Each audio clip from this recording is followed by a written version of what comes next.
사랑하는 삼지그 목사님, 식구님 여러분 안녕하세요.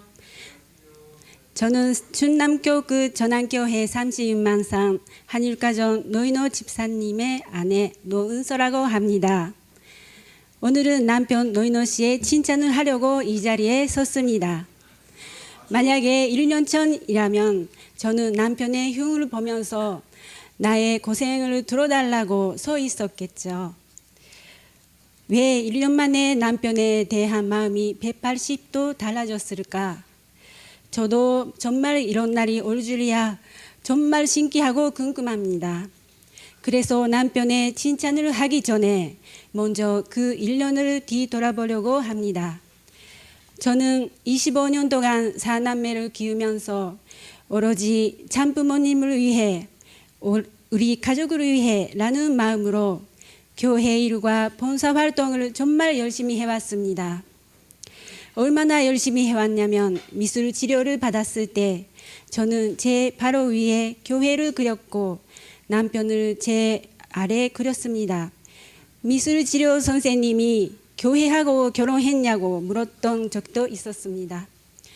맞습니다. 남편의 존재, 가정의 일을 생각하기 앞서 먼저 저는 교회 일을 1순위로 살아왔었습니다. 집안일을 결정할 때도 남편 말고 목사님, 사모님한테 의논을 하고 남편이 화내서 그렇게 교회가 좋으면 교회에서 살아라고 했을 때도 속으로는 나도 그렇게 하고 싶지라고 생각할 정도였습니다. 그렇게 하는 게 저는 나름대로 정성을 들이고 있다고 생각하고 있었습니다.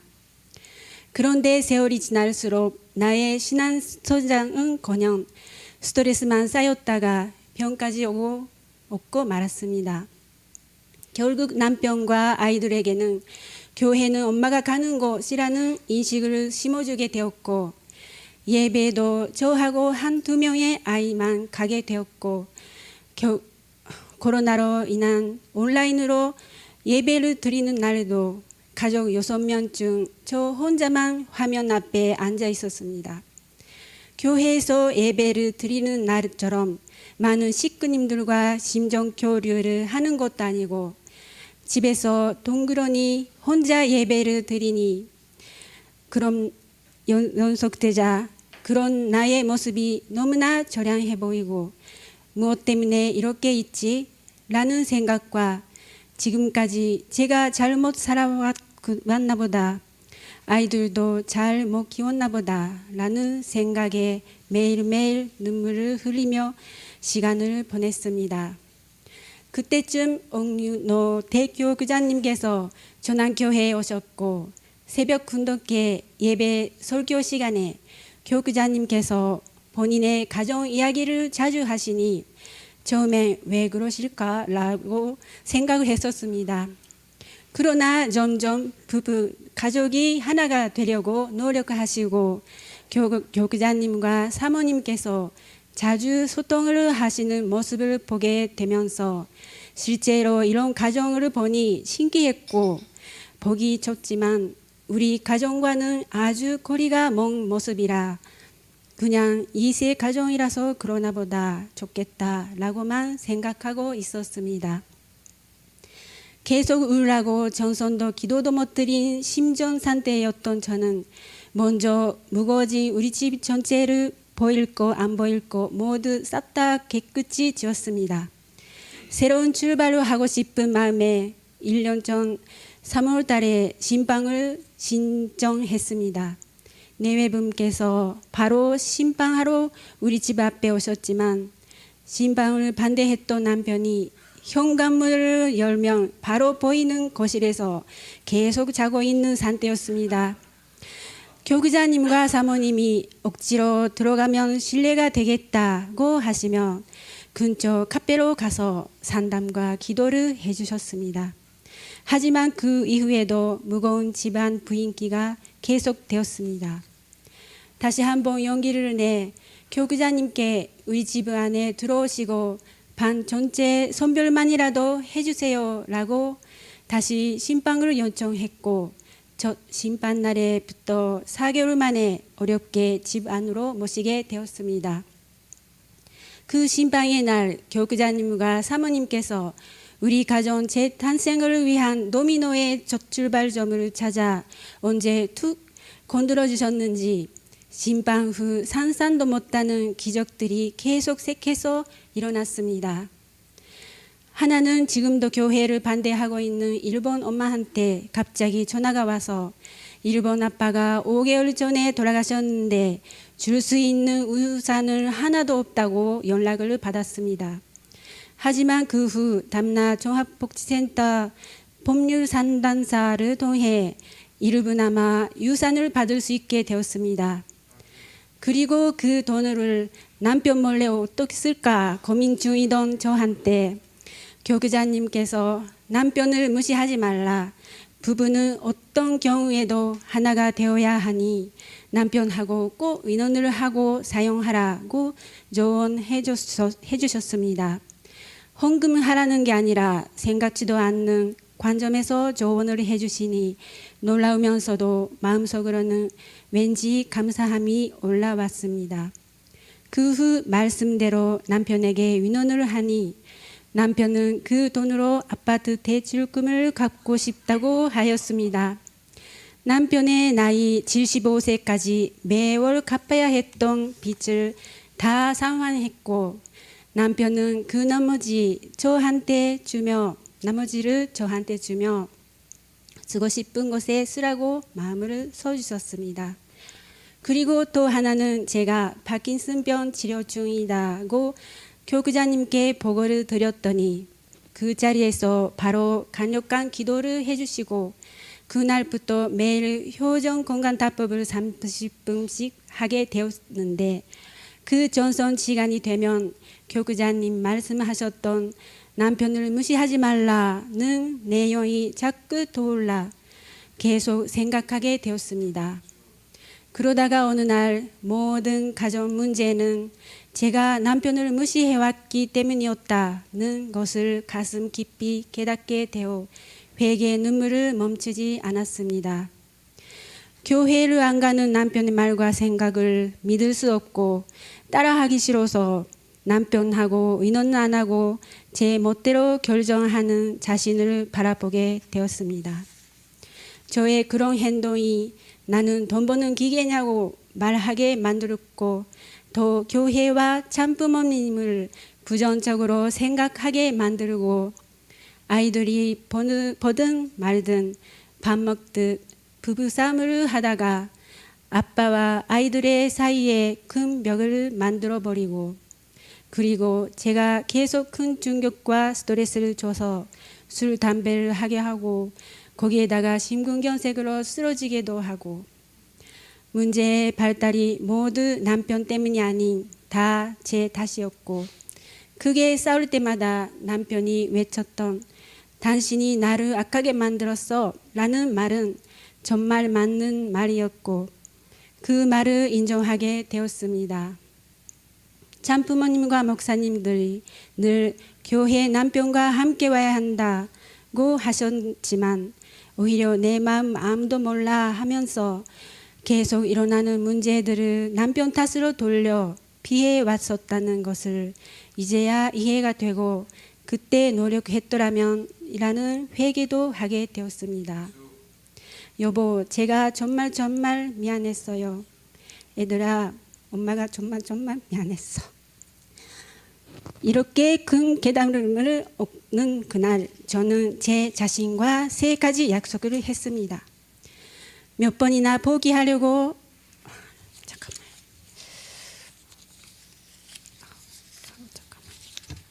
잠깐만요. 하나가 없다.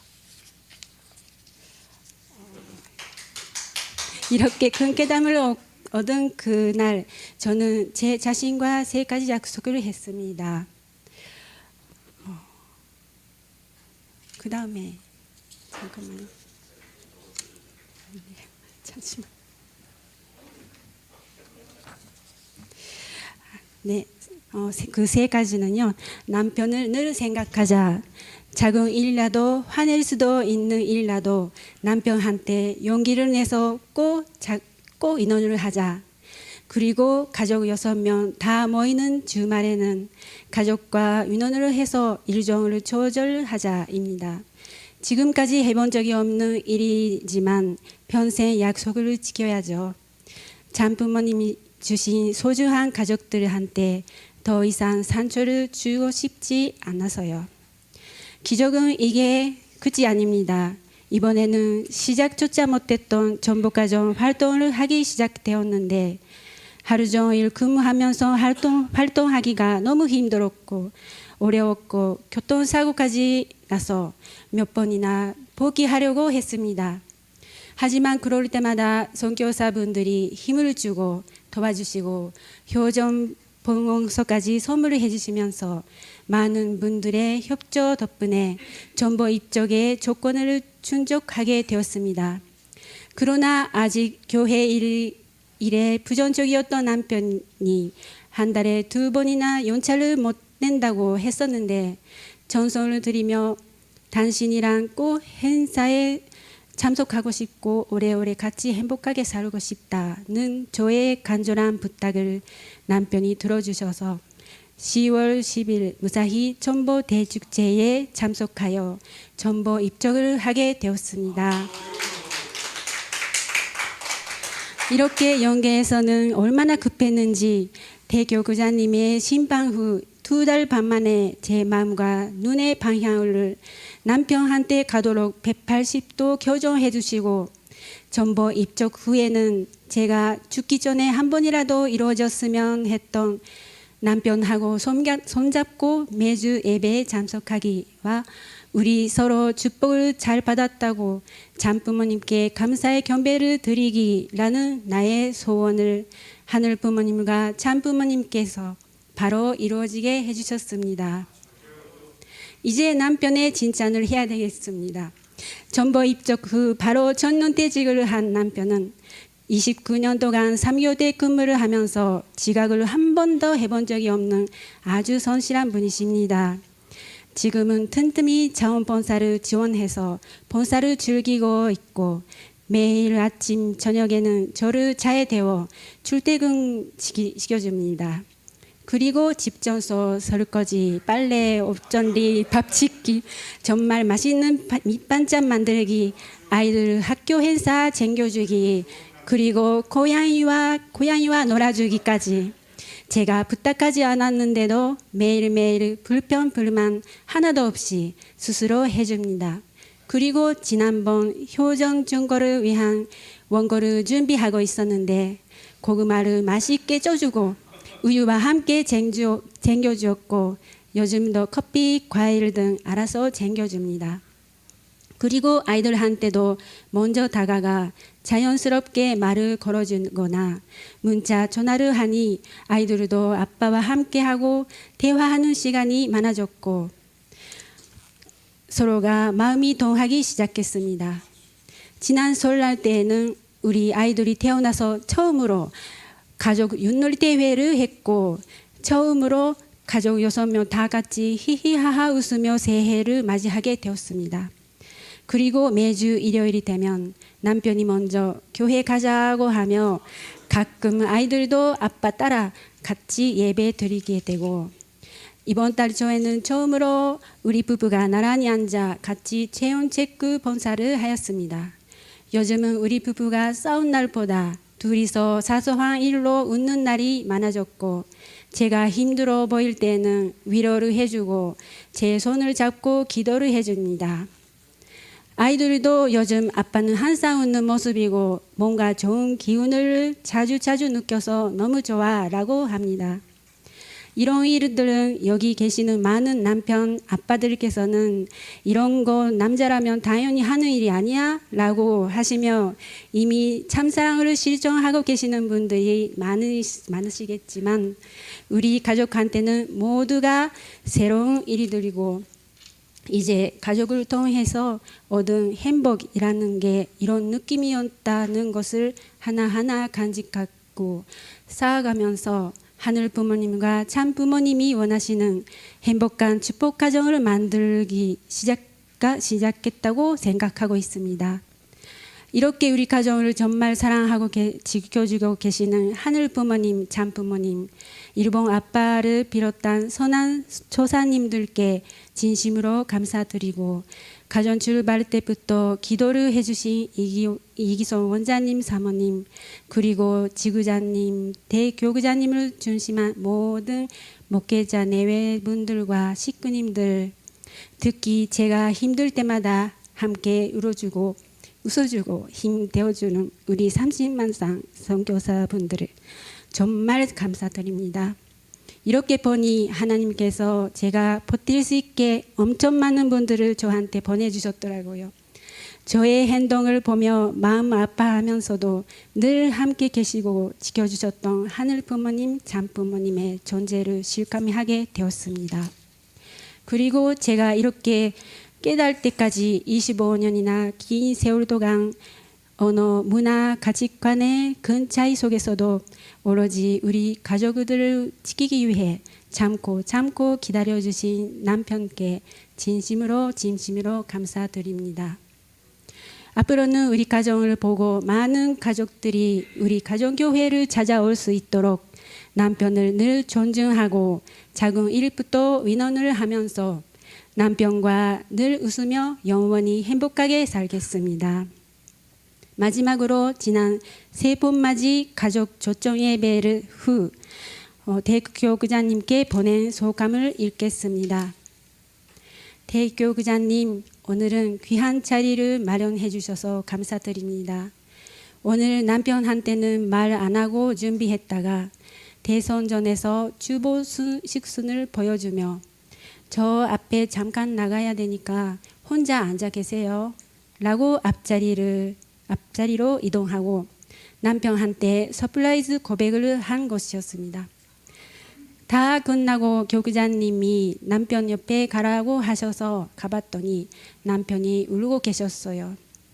예배 내내, 그리고 집에 가는 차 안에서도 눈물을 계속 닦고 있었어요. 왜 하루 종일 울게 만드냐고 하면서요. 옛날 생각도 나고 고맙고 여러 가지 생각이 나서 그랬답니다. 지금도 눈이 빨개요. 지금도 여러 선교사 언니들이 간증 고마웠다, 감동했다, 눈물이 났다고 카톡을 보내주십니다. 식구님 앞에서 약속을 한 만큼 남편과 항상 눈을 마주치며 더 잘해드리고 참 부모님을 행복하게 해드리고 싶습니다. 다음 제 목표는 남편이 교회 사역자가 되기입니다. 감사합니다.